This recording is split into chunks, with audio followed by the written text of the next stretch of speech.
4월 14일 화요일 정례 브리핑을 시작하겠습니다.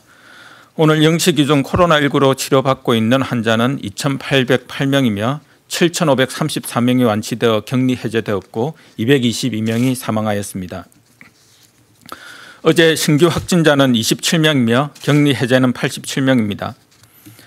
어제 시행한 진단검사는 총 8,695건이었고 현재까지 누적 진단검사는 52만 7,438건이 시행하였습니다. 어제 안타깝게도 5분이 사망하셨습니다. 고인의 명복을 빌고 유가족분들께는 깊은 위로의 말씀을 드립니다. 어제 신규 확진자 27명 가운데 15건은 국내에서 확진된 사례이며 해외 유입 신규 사례는 총 12건으로 검역 단계에서 확진된 사례가 7건, 지역사회 확진 사례가 5건입니다. 한 분을 제외한 11분이 모두 우리 국민이었습니다. 한편 오늘 국무총리 주재로 열린 중대본 회의에서는 백신 치료제 개발 추진 사항 및 향후 계획, 4월 16일 온라인 계약 준비 사항 등을 보고받고 논의하였습니다. 정세균 총리는 4월 1일부터 이행한 모든 해외 입국자 검역 강화 및 격리 조치로 인해 방역에 부담이 되었던 해외 입국 자가 격리자 규모는 첫 격리 해제 날짜가 도래함에 따라 더 이상 늘지 않을 것으로 전망되나 교민이 많이 거주하고 있는 아시아 국가들의 확산세를 예의주시하며 귀국 소요가 일시에 집중될 수 있는 부분을 미리 대비하도록 말씀하셨습니다. 또한 코로나19의 근본적 해법은 결국 백신과 치료제가 될 것이므로 범정부 지원단을 신속하게 구성하여 방역과 진단키트 개발에서 보여준 모범을 다시 보여줄 수 있도록 노력하기를 당부하였습니다. 오늘 중대본 회의에서는 코로나19 치료제, 백신 개발 추진 사항 및 향후 계획에 대하여 논의하였습니다. 정부는 코로나19 방역과 동시에 코로나 극복을 위한 치료제와 백신을 개발하기 위하여 범정부적인 지원 체계를 갖추어 나가고 있습니다. 치료제의 경우 연내 치료 가능한 약제를 개발하기 위해 기존 약물의 사용 범위를 확대하여 적용하는 임상시험을 신속 지원하고 확진자의 혈액을 활용한 항체의약품과 혈장치료제를 개발할 예정입니다. 항체의약품은 국립보건연구원과 국내 기업이 공동 연구를 하고 있으며 연내 임상시험 진입을 목표로 하여 빠르면 내년 중으로 출시가 가능할 것입니다. 혈장치료제 또한 국내 기업과 공동 연구를 진행하고 있고 다량의 혈액을 확보하여 2~3개월 내 치료제를 개발한다는 목표로 추진하고 있습니다. 백신 개발 분야는 미국과 약 6개월의 개발 차이가 존재하지만 민간 협력과 국제 협력을 통해 21년 하반기 또는 22년 국산 백신 개발을 목표로 다양한 플랫폼의 백신 연구를 추진하고 있습니다. 앞으로도 완치자 혈액 확보 간소화, 기관생명윤리위원회, 즉 IRB 면제 등의 규제 적용을 합리화하고 감염병 연구개발 투자를 대폭 확대하며 인공지능 기반의 치료제 후보 물질 발굴 플랫폼을 구축하겠습니다. 또한 공공백신 개발센터나 백신 실용화 사업단 등의 연구 인프라를 확충하고 감염병 연구 국제협력을 강화해 나갈 예정입니다. 대통령께서도 언급하셨듯이 치료제와 백신은 코로나19의 완전한 극복을 위해 반드시 넘어야 할 산입니다. 치료제와 백신 개발이 조기에 성공할 수 있도록 범정부적인 지원 체계를 구축하여 정책적, 제도적으로 집중적인 지원을 해나갈 계획입니다. 복지부 장관과 과기부 장관을 공동단장으로 한 코로나19 치료제 백신 개발 범정부 지원단을 설치하고 국내 코로나19 치료제 백신 개발 사항을 점검하며 현장의 애로사항을 파악하여 지원 대책을 수립하겠습니다.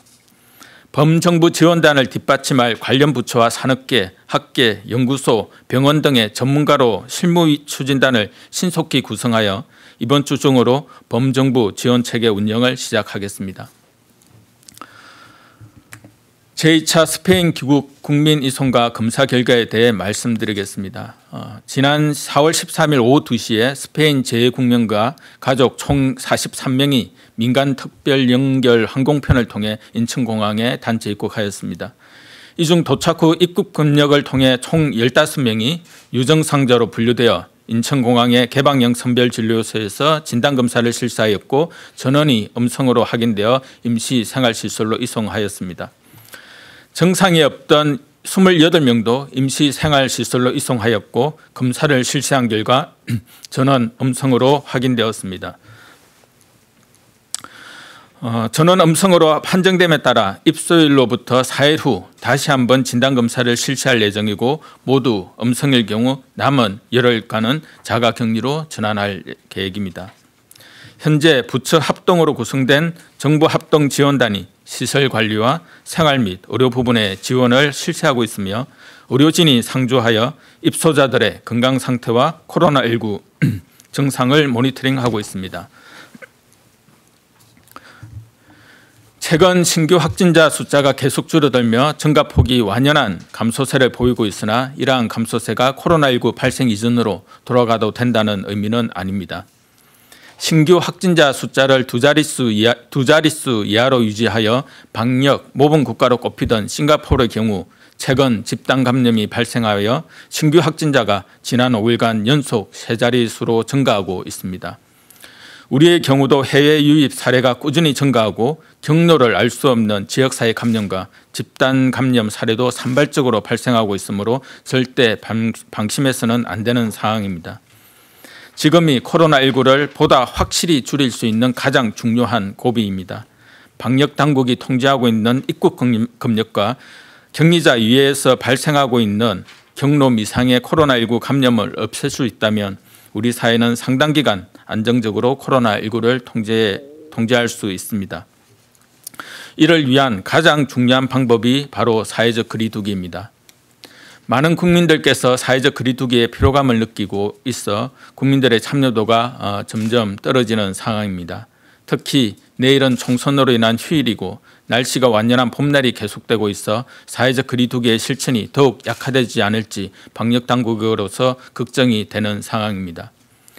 내일 총선 투표를 하시기 위해 줄을 설 때는 1m 이상 충분한 거리를 둘 것을 당부드리고 발열 체크, 비닐 장갑 사용 등 수칙을 잘 지켜주시기 바랍니다. 국민의 소중한 권리인 투표는 꼭 하시되 그 외에 밀폐된 공간에서 여러 사람이 밀집하는 모임이나 활동은 자제해 주시기 바랍니다.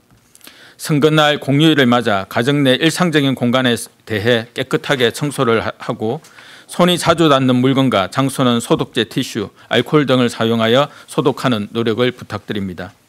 또한 일교차가 심하여 환기를 자주 하지 않는 시기인 만큼 문과 창문을 열어 자연 환기를 해주실 것을 권해드립니다.